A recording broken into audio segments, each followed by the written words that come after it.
ఎవరైతే ఆర్థిక ఇబ్బందులతో బాధపడుతున్నారో, వివాహం కాకుండా బాధపడుతున్నారో, ఆరోగ్యాన్ని కోరుకుంటున్నారు, అలాగే సంతానాన్ని కోరుకుంటున్నారు. ఇవేవి కాదండి, మాకు కేవలం అమ్మవారి మీద భక్తి మాత్రమే ఉంది, అలా చేసుకుంటాం అనుకుంటున్నారు. ఇలాంటి వారు ఎవరైనా కానీ ఈ కవచాన్ని పారాయణ చేసుకోవచ్చు.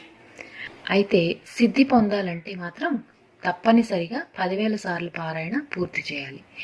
ఈ 10,000 సార్లు పారాయణ నియమ ప్రకారం ప్రతిరోజు వారి వారి శక్తి అనుసారం ఒక క్రమ సంఖ్యను నిర్ణయించుకోవాలి. అంటే ఒక 27 సార్లు కానీ, 54 సార్లు కానీ, 108, 216 లేదా ఇంకా ఎక్కువ, అంతకంటే వాళ్ళ శక్తిని అనుసరించి ఒక క్రమమైన సంఖ్యను నిర్ణయించుకొని 10,000 సార్లు పూర్తయ్యే వరకు అదే క్రమ సంఖ్య ప్రకారం పారాయణ చేసుకుంటూ ఉండాలి. అంటే మొదటి